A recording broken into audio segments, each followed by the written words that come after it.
No one here spoke of chains as if they were simple metal. They spoke of them like weather, something that settled into the skin, into the breath, so ordinary it could be taken for granted until a storm came, and the world reminded you what weight meant. The cane fields lay like a sea under a sun that never learned mercy. Heat rose off the rows in long, wavering columns. The blades of the plants cut at the light and threw it back, bright and hungry. From the great house, the colonel's veranda sat like a small island of shade and authority. He kept his hat at a tilt that suggested both leisure and command, his silhouette a constant punctuation against the white glare. His voice carried when he wanted it to, a bark, a laugh, a measured instruction. Mostly, though, he preferred absence. Silence was a device, an order that stretched across the plantation and into the mouths of those who tilled the land. His silence taught as surely as any whip. You listening now who have come here for the story and for what it might hold for the present. Remember that silence is never neutral in places like this. It is shaped, wielded, and made to fit the hands that hold it.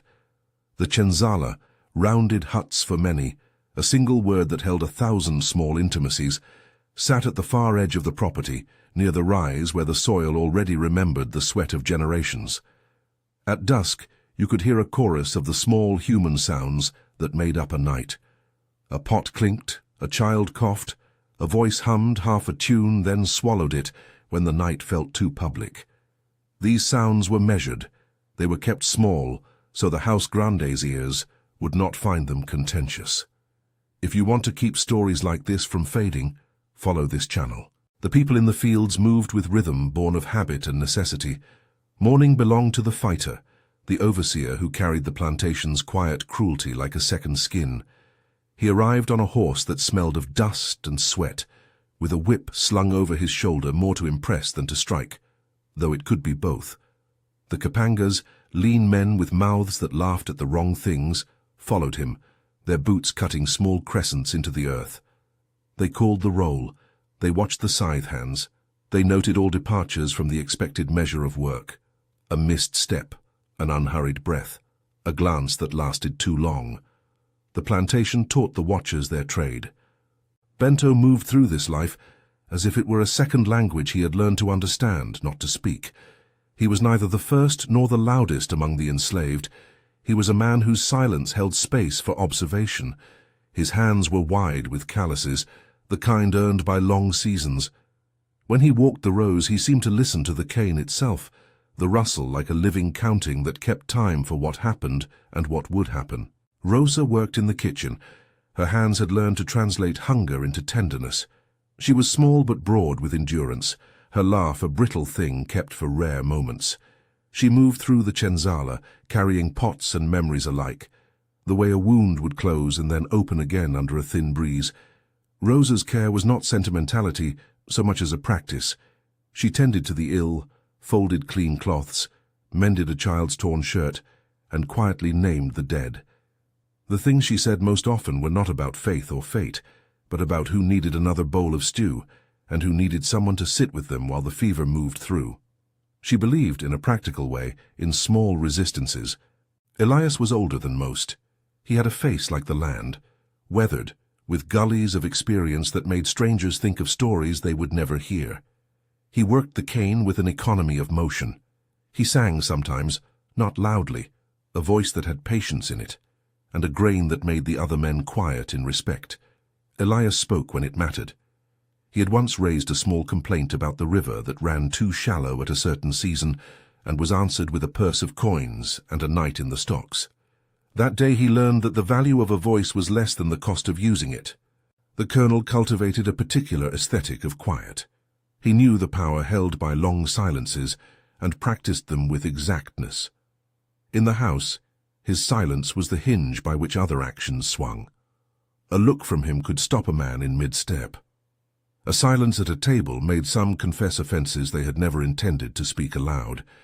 He thought that making people small inside themselves would make the plantation large in his control.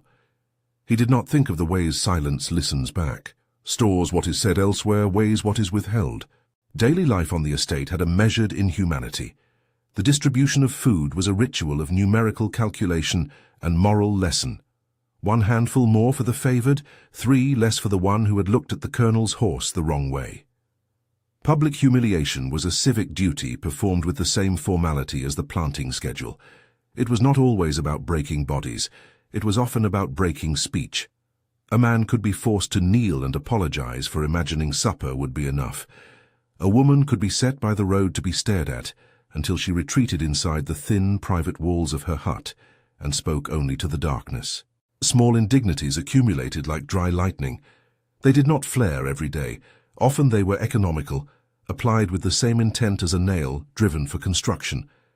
The audio of the plantation was not just the whip or the shout, but the hush that followed it. The careful rearranging of words, the way a joke would stop mid-laugh when a watchful eye passed. The Chenzala learned to talk in angles and half-sentences. Children grew into these silences as if into clothes.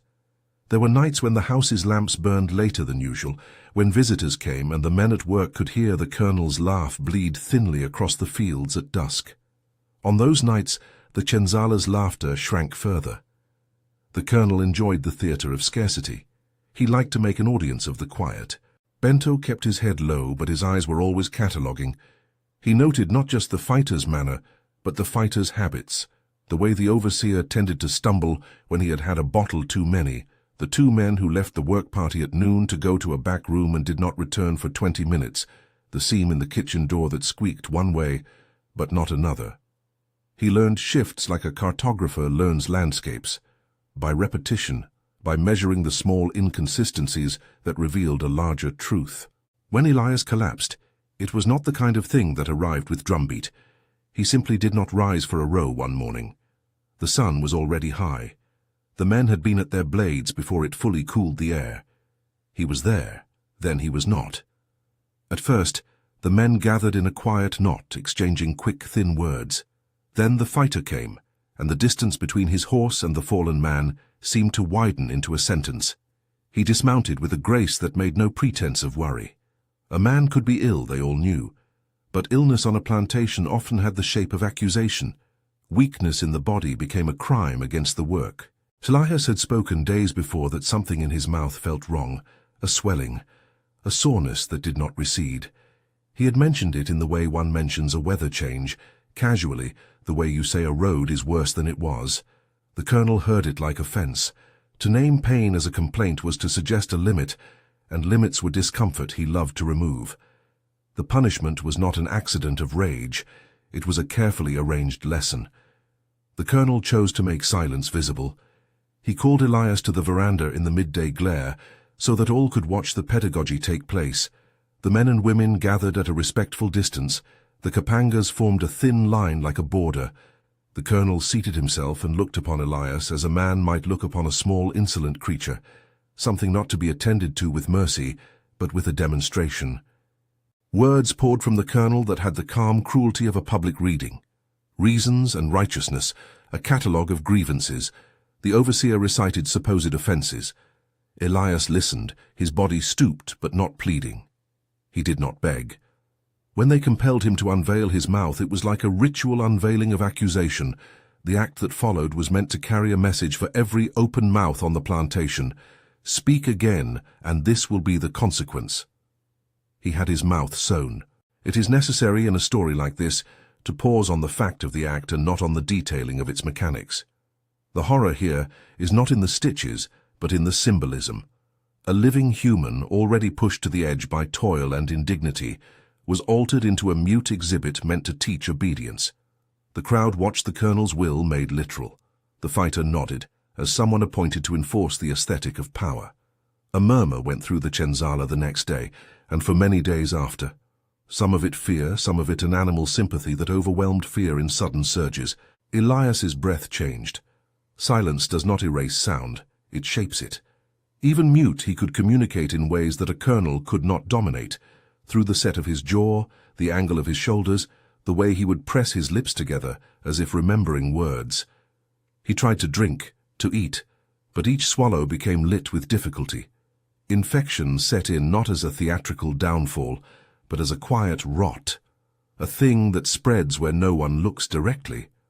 When the men and women in the Chenzala whispered about the colonel's logic, There was the recognition that this act had been intended to impress, but instead had exposed a limit. The colonel could not command the future. Rosa sat beside Elias as the fever held him like a net.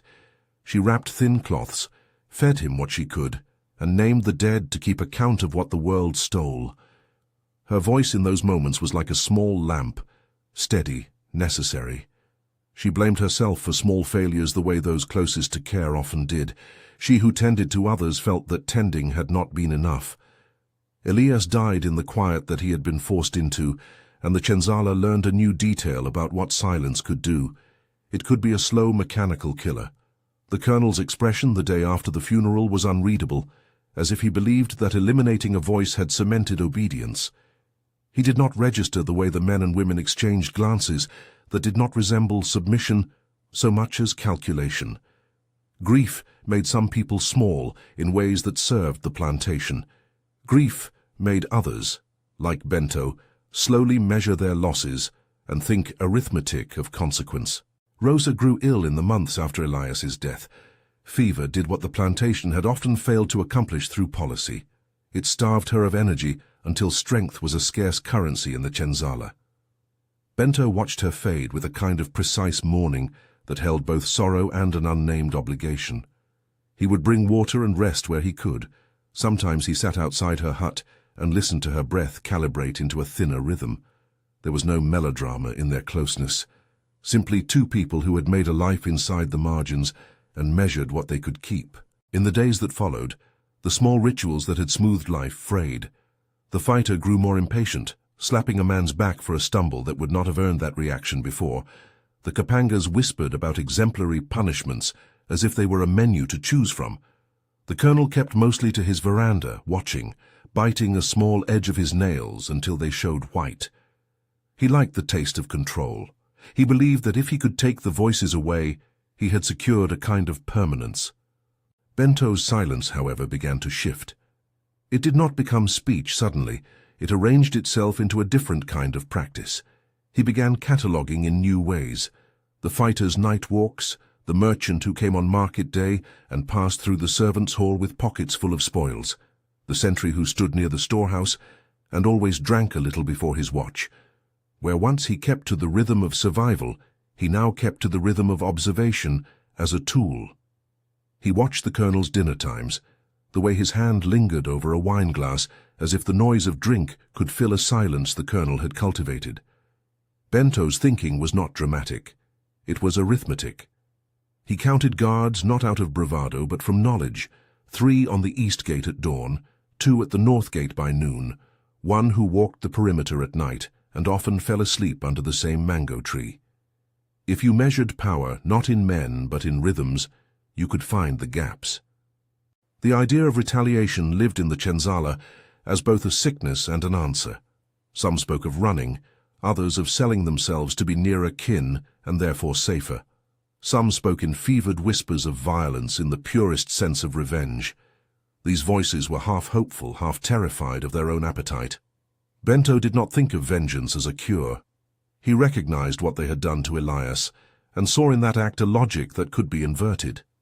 If the colonel had turned the body into an instrument of silence, then a mirrored action could make the colonel into an equivalent exhibit, made mute, left to live among the ruins of his own authority. But this thought had a weight. What would it cost? Who would pay? There were nights when Bento walked alone along the furthest edge of the cane, his feet familiar with the soft silt underfoot. He let the cane sound around him like a secret language, the way a stalk would hiss when you brushed past, the way some leaves clapped softly in the dark like hands. In those hours he rehearsed the measures he had seen, the fighter's hesitation in the presence of the colonel's hat, the Kapanga who kept a hidden pouch of tinder for reasons he would not explain easily. He focused not on the romanticism of a single decisive moment, but on the accumulation of small possibilities that could be assembled into a plan. He learned the names of the small habits of the great house. The cook, a man named Matthias who had worked for the colonel most of his life, took a nap after the mid-morning meal and left the back stair slightly ajar.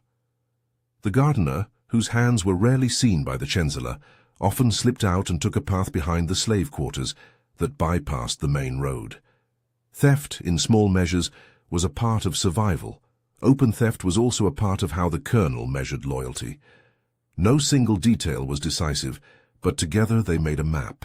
Rumors began to leak like water through a shaken reed. There were whispers that the colonel's influence among neighboring properties was slackening. Debts collected at the market table had been refused or delayed. Some said the money from a recent sugar harvest had been miscalculated or skimmed off by middlemen. The colonel, once seemingly impermeable, had a financial vein that bled. Bento watched how worry played across the colonel's features, an edge that made him both more dangerous and more vulnerable. It is always this way. Power that looks steady can reveal fissures when you observe long enough. The Chenzala's conversations became more taut, less willing to indulge in the brittle levity of previous years. Men and women spoke of the impossibility of going on exactly as they had. Elias's death had given grief a shape and named the injustice, but grief alone did not translate into plan. Bento felt the urgency of a question that had nothing to do with heroics. If silence had been used as a weapon, how could that weapon be turned? There are moral landscapes in which action is both necessary and morally compromised. Bento understood that the act he considered could not bring back Elias or heal Rosa's failing body. It could not alter the many small cruelties the plantation system embedded into society. It could perhaps unsettle a man who believed he had bought inviolability. That was the arithmetic, an unmaking of the colonel's instrument for the sake of a raised possibility that others might breathe differently. He began to practice the motion of movement at night, not the exaggerated stealth of a tale told for thrill, but quiet, economical steps that would bring a person from shadow to shadow without attracting attention. He learned how to fold a blanket into a small, light bundle, how to loosen a knot without making the rope protest. He also learned the shape of fear, the way it settles in a throat and makes the breath thin. He kept his fear like a currency to be used prudently. Rosa spoke to him in small confidences when she had strength enough. "Take care," she would say, and the words were not just about his body, they were entreaties to his soul. "Do not let what you do become what you hate." Her plea was a clarity he could not easily carry away. He did not answer her in slogans. He sat with the words like a medicine and swallowed them down. The overseer's drunkenness provided the first tangible opportunity. He came in afternoons heavier and less steady, his steps slower near the stables, his eyes softening in a way that made even the Kapangas keep some distance. He had a habit of leaving the south gate unmanned for longer than needed, assuming that no one would take advantage of the chaos of the harvest. This was the sort of negligence that had always been the best friend of those who watched and waited. One evening, as the sky bled into a thin violet, Bento sat on the low step of the Chenzala and watched the house lights sharpen. From that vantage, he could see the colonel's silhouette through the lattice of the veranda, an island of movement that remained contained but visible. The colonel was reading by a lamp, the muscles of his jaw working now and then, as if he were tasting words in his mouth. There was a small moment when Bento imagined the colonel moved by the same ghosts that moved everyone: loss, age, the way one's hands began to remember the things one had done. That thought lasted an instant, and then gave way to the arithmetic that had taken residence in him. He kept detailed mental accounts, the timing of the colonel's evening supper, the way the cook would step out to pound a spice when he needed air, the servant who refilled the colonel's glass without being seen. It was not a game of imitation, but of placement. If one could imagine the colonel as an axis, each small motion around him was a spoke. Remove a spoke, and the wheel announced its imbalance. There was also a moral ledger to manage. Bento did not flatter himself into thinking he would be any kind of liberator. His actions were meant for a narrow purpose, to take from the colonel what had been taken from many. He wanted to show that the tools of dominance could be rendered impotent, but he also knew that such actions had costs. He had watched Rosa's health become a debt that time would never entirely repay. He saw children in the Chenzala, whose futures were already narrowed into the shape of servitude. He knew that to act was to make choices about who would be punished by association, who would be sold or blamed when the House Grande needed to name an offender. The first drafts of his plan were messy, fulsomely romantic in private thought, but pared down by the truth of what was available to him. There were only so many allies he could trust. Some would only nod and then forget. Others would say what you wanted to hear and betray you at the first sign of danger. Trust was the rarest commodity on the plantation. It was not that people were unkind. They were cautious because survival required it. Among those Bento thought he might convince was a man named Joachim, a wiry worker who had once been a soldier in a place no one on this estate spoke of, but everyone recognized in his upright gait. There was a woman, Lucia, who tended to the animals and had eyes that told when lies were being told. There was also an older man, Antonio, who had been broken more than once, but had a careful grudge that preferred to be used at the right moment. They met in small ways, a hand on a shoulder when the fighter passed too close, a nod in the shade that said we remember. On a night when the moon was a thin coin in the sky, the four of them met beneath the coconut trees that leaned away from the house like a private audience. They spoke of nothing at first, only the weather and the way the cane had been cut. Then Bento, who had prepared himself for much but not for the tremor in his voice, spoke in terms that were not of the heroic. He described patterns, openings, and consequences. He promised no bloodless victory. He promised risk and asked for specific acts.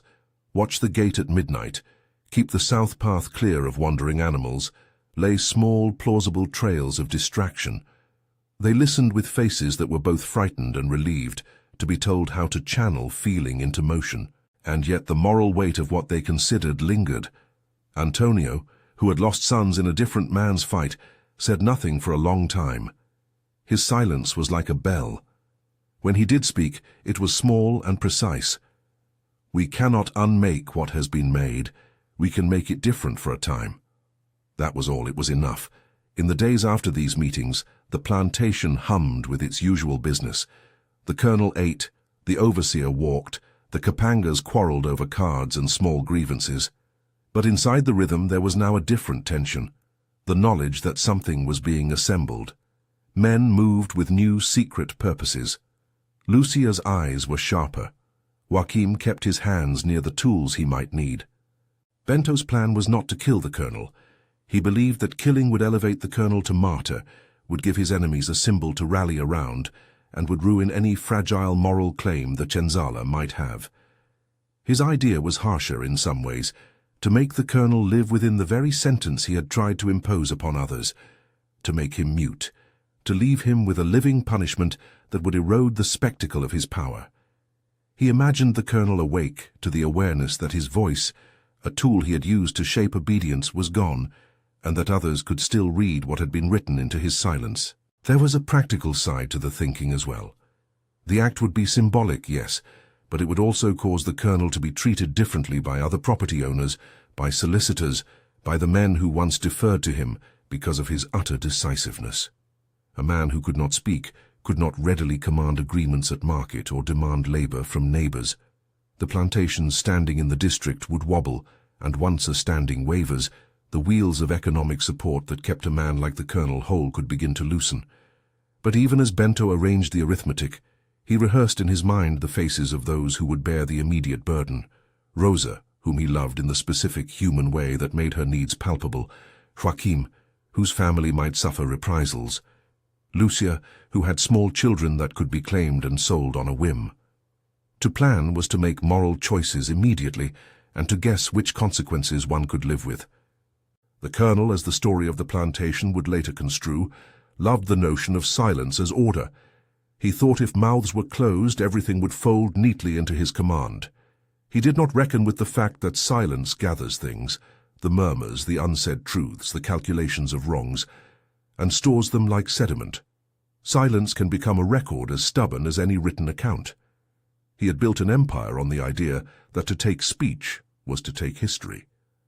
He did not know that those who survive keep histories in other ways, in the cough at night, in the way a woman ties her headscarf, in the rhythm of someone's footsteps through the cane. And so Bento moved into the work of waiting that is not patience but preparation. He measured the softest parts of the colonel's day. He watched the way the colonel's hands would tremble when he signed his name, and he noted the phrase that would make him laugh in a way that loosened the jaw. He practiced small thefts of food, not for profit, but to accustom himself to taking what would be needed without creating suspicion. He practiced applying a bandage quickly and silently. An odd skill, he thought sometimes, for someone who might be required to mend what he himself had altered. The complexity of his role sat heavy on him. At first, the acts of observation felt like a protection, a shape that held him together. But as the plan took a clearer form, Bento discovered new weights.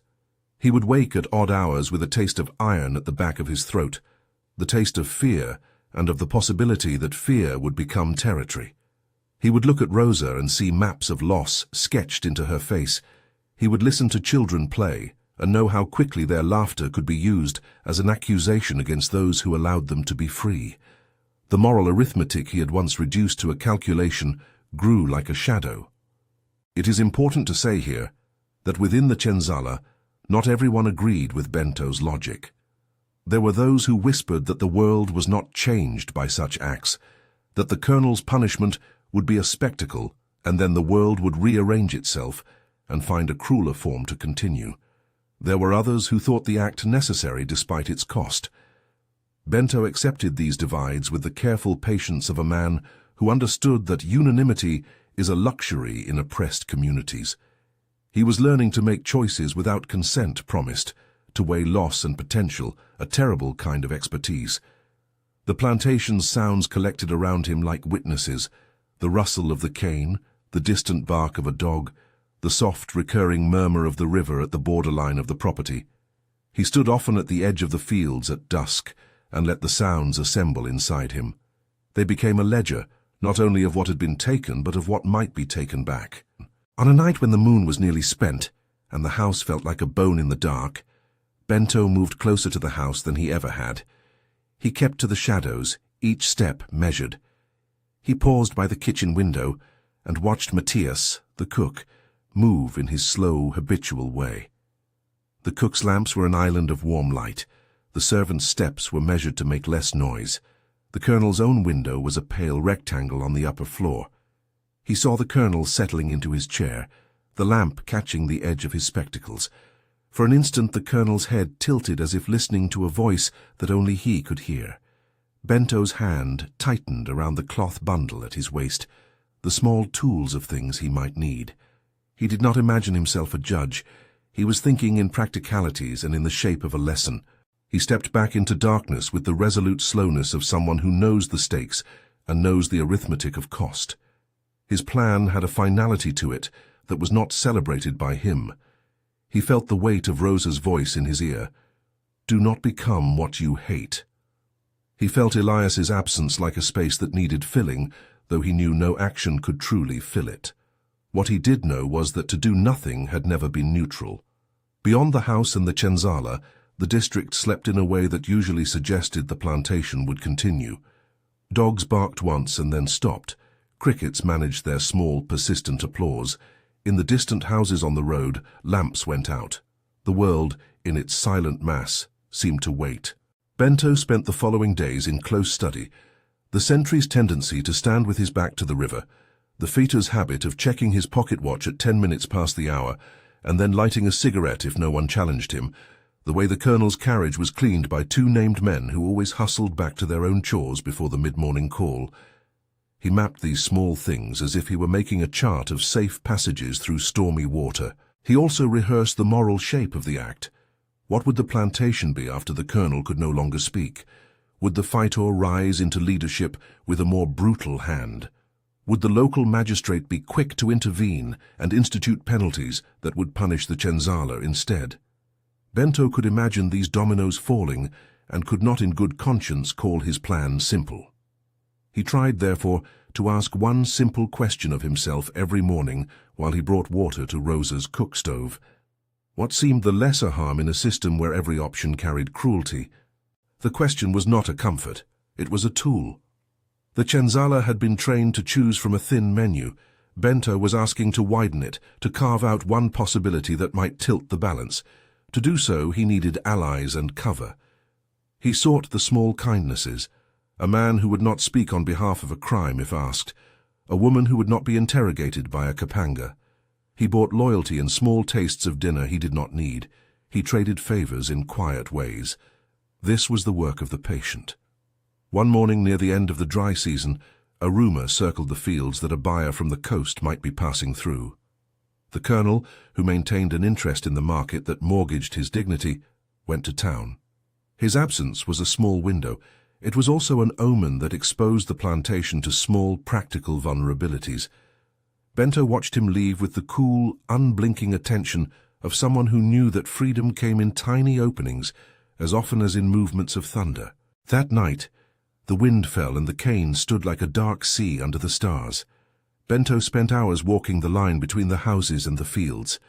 He counted the beats of the sentry's steps. He imagined, with a clarity that felt like a blade, the colonel stripped of his voice and living among a people who would watch him reform his silence, not into power, but into shame. The thought did not make him smile. He only felt the cadence of what must be done and the cost that would follow. When the colonel returned, the plantation readjusted. He carried himself with an air of a man pledged anew to dominion, his words sharp and cautious. He loved silence still, but he was not above using his voice for the decisions he wanted enforced immediately. He called men to his office and rearranged the market accounts with a seriousness that made the overseer look on with an uneasy respect. He had the tone of a man who believed he could fix fractures by tightening the screws. Bento watched all this as if cataloguing the last well-known lines of a map before its margins blurred. It is here, at the edge of this brewing tension, that a small and necessary pause belongs. The plantation had been a place where silence had been forged into punishment. The Shenzala sat under the weight of that decision. Elias was not there to speak for what had been done. Rosa's breaths came thinner now, each one spelled potential loss. Bento had set his plan into motion in the smallest of ways. Allies spoken to, habits observed, small diversions practiced. He had not yet acted. The colonel continued to live and to speak in particular, commanding tones that had once drawn obedience like threads. But in the slow angle of evening, when the lamps were lit and the house itself breathed in the safety of ritual, someone in the shadows understood that the plantation's arithmetic was changing. Bento's preparations were not yet visible as action. They were an idea that moved through the Chenzala like a new note, learned in a song that had been sung for too long. What would follow was a night and a decision that would not erase the past, but would force the colonel into a new kind of reckoning, one that might, for better or worse, make his silence visible in a way he had not intended. The wind picked up and the cane whispered. Bento stayed by the edge of the field a while longer, feeling the coolness gather like a shield. He knew that the hour of choice was nearing. He knew also that every time one steps toward such a threshold, they carry with them all the small dead who have already been claimed by the quiet. He folded his hands and breathed, aware of how each inhalation drew in the heavy history of the place. The colonel thought silence was his ally. No law is perfect and no person can own the world's stillness. Silence listens, and in its listening it keeps a ledger. Bento moved the way the land had taught him, slow, steady, and attentive to the tiny betrayals of sound. The house breathed its habitual noises, the scrape of chair legs, the small clink of silver, the murmur of voices that believed themselves private, and he stepped through the darkness between them as if walking a seam. His skin tasted the night, the sugar in the air, the faint sour of the river that threaded the property, the distant metallic sweetness of a moon that was nearly spent. He carried the things he needed in a cloth, each object chosen for silence and usefulness. A needle, a length of strong thread he had nicked from beneath the cook's pantry, a short rope, a piece of cloth that might be used for binding or bandaging. He had not practiced theatrics. The whole enterprise from the beginning had been the avoidance of spectacle. The plan called neither for noise nor for bravado. It relied on the aligning of patterns, the fighter's stupor at the edge of day, the sentry's predictable nod. The cook's habit of stepping into the yard to fetch spices at the exact hour when the house's shadows were the kind most easily exploited. It meant, too, that several people would need to be complicit in small, almost invisible ways. The man who left a sugar sack ajar, the woman who laughed a little too loud by the servant's stare, the child who chased a chicken and opened a path. Each required a bravery of ordinary life. They moved as a handful of small stars. Joaquim with the clenched jaw of a man unused to planning. Lucia, whose eyes were the calm of someone making an economy of courage. Antonio, who had the hollow patience of a man who had outlived many defeats. They slipped past the gate that had been left thinly guarded, their feet sinking a whisper into the loam. Part of what made the night bearable was the sound of the cane itself. It would shudder and murmur as they passed, and that voice was as helpful as any ally. The field swallowed noise and gave them room. Inside the house, the colonel slept in a way that spoke of habit more than ease. His breathing was not shallow, it was simply disciplined. Those who had watched him at meals and at council had seen how he controlled his body, as if performance could sustain authority where law or money could not. Bento felt, approaching him in the half-darkness, that he was touching not a man, but a long, cultivated posture. They found the colonel awake in his chair, as if waiting for something he expected to come at any hour. All of those who had tended the plantation had moments when they felt fatalistic. Some believed the colonel expected trouble from distant creditors, from the market, from men who resented him. Perhaps his expectation had set a small trap that night. It made his face slack and his muscles ready, but not alert enough to catch the shape of a shadow at his doorway. Joachim restrained the sentry with a practiced economy. Lucia moved silently to the window to check for movement. Antonio kept watch like an aged brake. They bound the colonel's hands, but Bento bound them with a restraint that was careful, not to injure, not to humiliate beyond the point necessary for the message.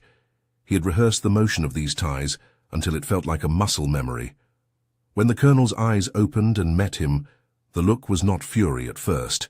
It was surprise, a raw astonishment that someone had breached the quiet he treasured. "Who?" the colonel began, in the kind of voice that had formerly demanded obedience. It shook at the edges, not with fear, but with the realization that the world no longer bent without effort to his will. Bento did not answer with oratory. He did not need to. He knelt and looked at the colonel the way one might read a ledger, attentive, methodical. He lifted the cloth at his belt and allowed the colonel to see the needle and the thread. The colonel's face flushed as if the knowledge of what would be done had already been a heat against his cheeks. There was a human moment then, an instant so small that it might be missed by those who prefer drama to truth, when the colonel seemed childlike, measuring the distance between what he had ordered and what he now faced. "This is not to kill you," Bento said quietly. His voice held neither triumph nor pleading. It offered an arithmetic. The colonel had taken what had been taken from many, and now an equivalent would be arranged. "We take your voice because you made it a weapon." The needle moved with a surgeon's speed and a midwife's tenderness. Bento thought often that those two kinds of hands, one to harm, one to heal, were closely related in a place such as this. He worked not to torment, but to enact parity. He made sure the colonel remained alive, not as a trophy, but as something harsher, a living testament. The stitch itself was not the center of their lives, though it would become the center of the plantation's rearranged order. Emphasize the human things. The colonel's breath growing shallow at the close of the first knot, the tiny hiss the house made as if holding its breath. Joachim's hands, rough and competent, steadying the colonel's head. The room was lit by a single lamp whose light trembled like a small truth. The needle threaded the skin with the same careful economy that had been used on many other bodies in other names. The colonel did not shout. In the emptiness that followed, his eyes pleaded with the men in a language not of voice, but of command. How to be respected now, how to continue a life formerly defined by spoken decree. They left him bound, alive, conscious and mute. No fanfare, no cries. The deliberate hush with which they departed was part humility, part strategy, to leave not behind a spectacle, but a question for those who would find him come morning. A sewn mouth could be undone by the smallest surgeon. That was a fact, but a sewn mouth was also a thing lived with, an everyday disability that reminded the owner of what had been done to others. It was an instrument of moral discomfort, rather than an execution. That complexity sat heavy on Bento as they returned to the Cenzala. They moved as if slipping back into sleep, mouths closed because habit dictated it, and because the night's work had not reconciled them. Some exhaled small, stolen laughs, relief thinly coated, while others only walked with a leaden silence. At the edge of the fields, the cane seemed to collect the echoes and return them transformed. For a handful of people, the world would be altered in a way they had not expected. For many others, nights passed with little change, and the small machinery of oppression kept grinding. Morning came with the ordinary cruelty of an unremarkable day. The colonel was found in the sunlit doorway of his veranda, his mouth sewn and his hands tied, his spectacles slightly askew. The carriage boys and household staff gathered, their faces a theatre of confusion and horror. The colonel did not shout because he could not. He tapped his chest with his knuckles as if to command speech into being by force of gesture. The presence of his sewn mouth created an immediate and dangerous ambiguity. Was this an attack by outsiders? Was it an inside job? Who would be blamed? The fighter's face contorted between fury and self-interest. He paced. Not a man primarily interested in justice, but in survival and positioning. The Kapangas called for the magistrate's report, for the cavalry to be summoned, for a list of possible culprits. The colonel's household, trained for obedience, needed an answer that would restore the mirror of order. If they could not name a culprit, they could at least punish the plantation's own, and punishment was something the House Grande had always been willing to trade with avidity. Rumors spread like a poor harvest. Some whispered that a neighboring proprietor had arranged the humiliation as revenge. Others suggested bandits from the road, but within the Kenzala, the meaning was different. The sewn mouth was a mirror. A man who had used silence as law now carried the stain of enforced silence. The colonel had thought to make others small by taking their speech. He had not anticipated that his silence would record his misdeed in a way people could read. At first, the community's response was a brittle mix.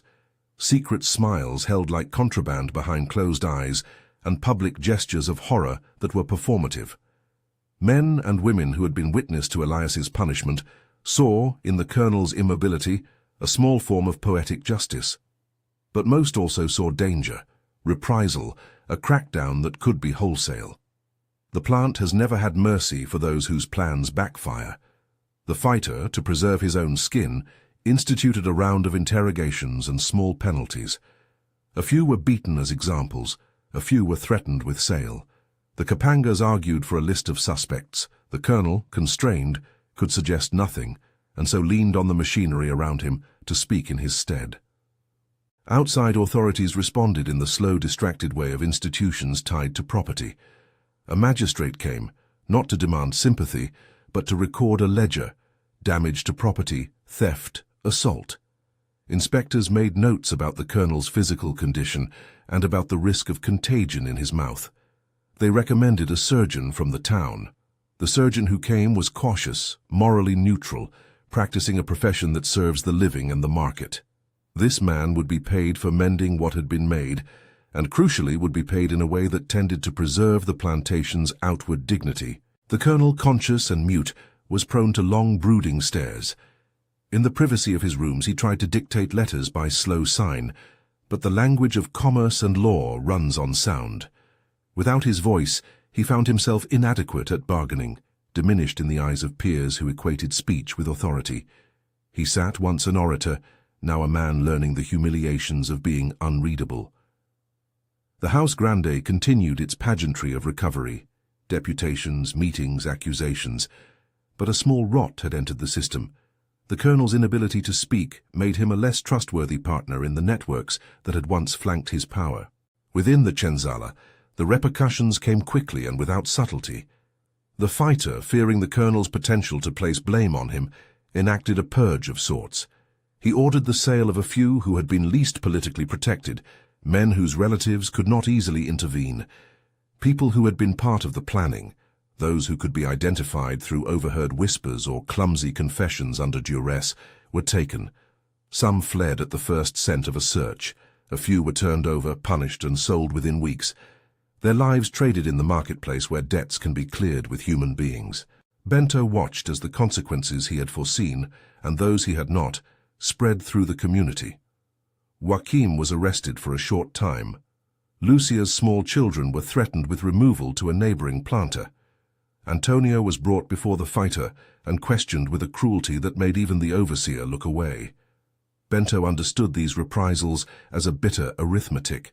The plantation would find ways to reassert order by the hurts it could publicly demonstrate. The sewn mouth had promised a moral lesson. It yielded one, but not the tidy justice Bento had once imagined. Instead, it carved up life like a surgeon's scalpel, deliberately and with collateral damage. Rosa's decline accelerated.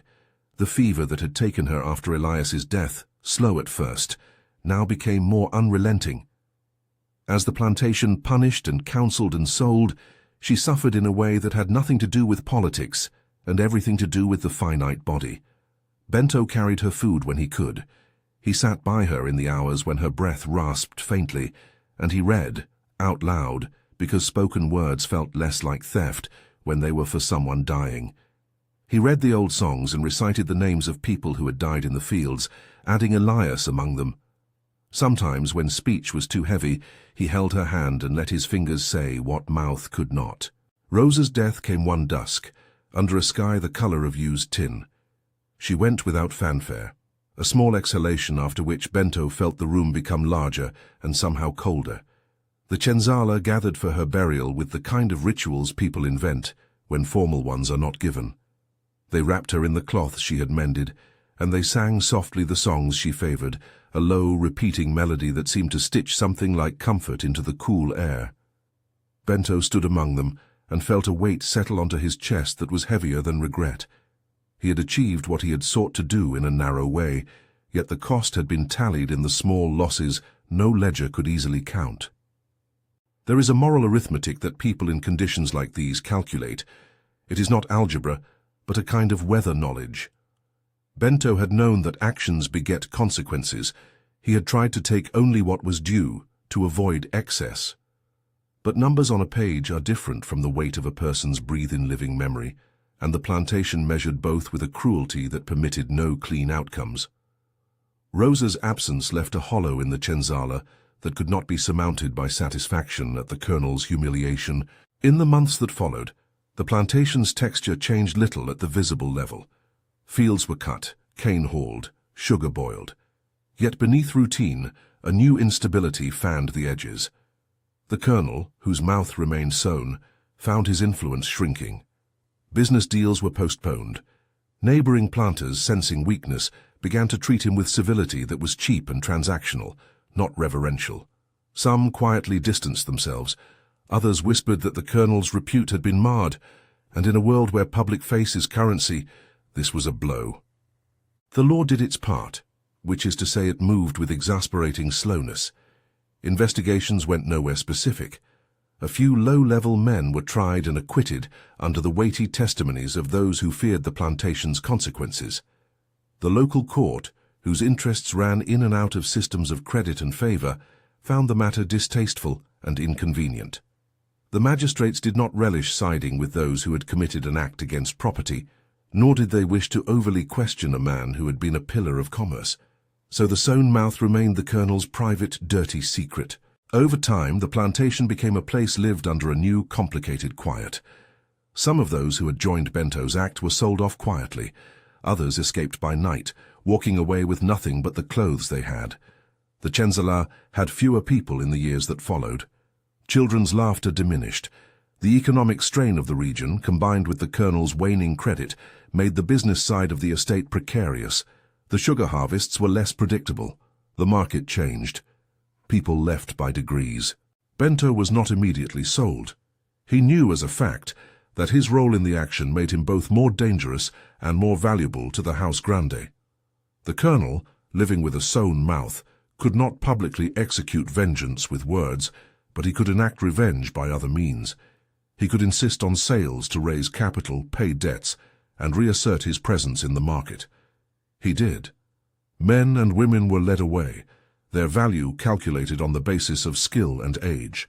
It was in one of those rounds that Bento was chosen, not at first because the colonel wanted him punished, but because the plantation needed cash, and Bento could be sold to a merchant whose coffers the colonel wished to refill.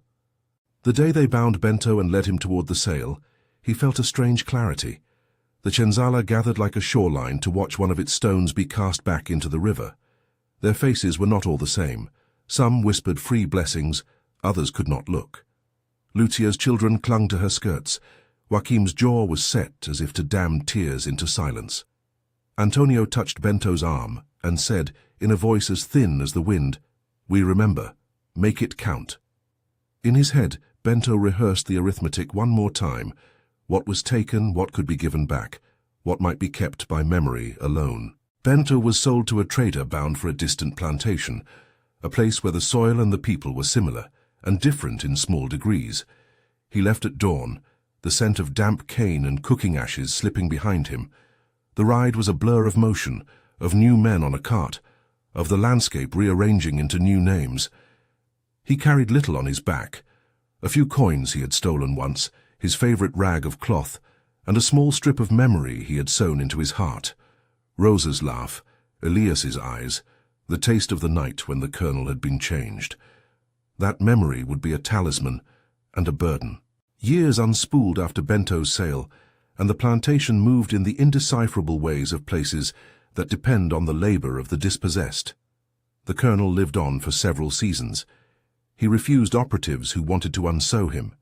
His pride was of a strange breed that preferred silence to the publicness of being made once again into a man. He attended meetings with an air of stoic defiance, writing notes and signing with his hand, but there were long pauses as he reduced speech into gestures and scribbles. His neighbors treated him with civility and kept a professional distance. Some pitied him. Some simply calculated his weakened status. The decay that followed was both practical and symbolic.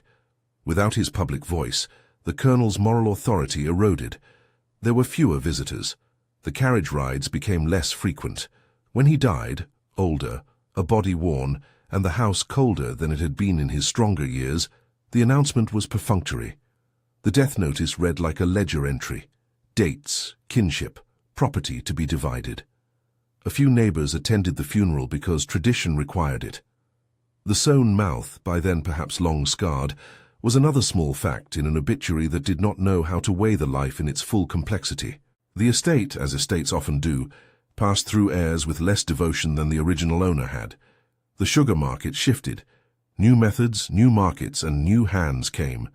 Machinery, where it could be afforded, replaced some labor. At other times the fields lay fallow, their rows uncut for seasons. Without the old man's stern presence, or perhaps because of the paper damage he had accrued, the plantation's fortune waned. Buildings decayed. The house grande grew sour at the roof's edges. Termites and rain found weaknesses. Nature is patient and opportunistic. It uses time like a tool. Vines crept into the veranda, and the cane reclaimed the paths around the old outbuildings. Memory, though, did not yield so easily. In the Chenzala and in the scattered communities around the property, stories persisted. They traveled in small ways. In a lullaby, a woman hummed as she bent over a pot. In a nickname given to a mango tree where children were once hidden, in the way a grandmother would point to a patch of land and say simply, "Here they stitched a man's mouth." The sewn mouth became an image that could be used to speak about many things: injustice, the cost of retribution, the strange reciprocity of violence. Some used it as a cautionary tale, others as an example of necessary disruption. Bento's path after he was sold is not a tale of simple exile and forgetfulness. He found work, a new senzala to share, new friendships to shape, and a new life that did not erase old losses. He kept writing in his head, turning events into a ledger only he could read. He taught small things: how to stitch, how to listen to a field's breath, how to measure a watch's rhythm by the feeling in a pocket. The memory of Rosa remained the clearest compass. Years later, when the old plantation's roof sagged and the colonel's heirs had scattered, villagers began to speak of the place as a ruin. The house's whitewash peeled in strips. The verandas sagged. The slave quarters, Chenzala, were mostly gone, rebuilt into small houses or simply level ground where children played. The land returned to a wildness that was neither punishment nor release. It simply was a thing moving toward balance again. On a humid afternoon, decades from the stitched mouth incident, an old man with a gait bent from work sat under a jacaranda near the road and told his grandchildren the story. He spoke of a sewn mouth and the man who had been sold. He described the taste of the night and the way the cane had folded around the conspirators like hands. He did not mythologize Bento. He said he had been clever and culpable, brave and tormented. The children listened, and the same way the story moved through them, it changed its shape. Some versions softened the cruelty, others sharpened the question about justice. Old women added details about Rosa and Elias, and sometimes the recollection made the listeners cry. Memory rearranged the facts to better fit living hearts. It kept the core, the sewn-mouth lesson, bright. You listening now who measure time differently may ask what remains true. The truth is not in the tidy moral, it is in the living complexity. The colonel thought for a long while that if he could silence mouths, he would silence memory. He believed that the world could be bent into a shape in which his commands were final because they were unspoken. Yet silence did not work only as he intended. It became a ledger, a thing that kept record in absence. The colonel's silence was the worst sentence precisely because it carried his crime back to him in every small social encounter, his inability to argue, to bargain, to justify. It was a punishment that haunted him more than any lash might have, because it forced him to live inside his own judgment without the comfort of public recitation. But the story also warns. Bento's act did not erase the plantation's cruel system. Men were sold, families were broken. Rosa's death remained. The sewn mouth did not heal everyone's pain. Revenge was not redemption. Those who imagine otherwise miss that the currency of change demands more than spectacle. It requires systemic reconfiguration the sewn mouth alone could not provide. Bento's act was a strike in a long struggle, a moment that altered one axis of power but did not, by itself, dismantle the vast structures that made such violence possible. The eschatology of violence, the belief that one violent act can produce a clean, redemptive arc, was not available in this story. Still, changes did come, albeit in unlikely ways. Over generations, laws shifted and markets restructured. New movements, urban migrations, and slow cultural shifts reduced the plantation's kind of power in the district. The old techniques of domination, public humiliation, enforced silence, physical terror, did not vanish overnight, but their cultural authority eroded. Where once the colonel's voice could bend a life, new laws, new neighbors, and new economic realities made speech a less absolute instrument. People learned to claim their narratives in different forums. They sang their histories into new forms. The sewn mouth remained as an emblem in these stories, a reminder that silence can be both an instrument of oppression and, when returned, an indictment. Bento died in a different place than where he had been born. He left behind a lineage of small practical lessons he had taught: how to keep one's hands honest in work, how to count the pulses of a field, how to turn memory into story. He was not remembered in the kinds of monuments that appear in official histories. Rather, he lived on in the quiet cadences of families who had been touched by his action and who chose to mark certain dates, to say certain names. In those private rituals, the sewn mouth carried meaning both as resistance and as warning. The colonel's end, when it arrived, was solitary and small.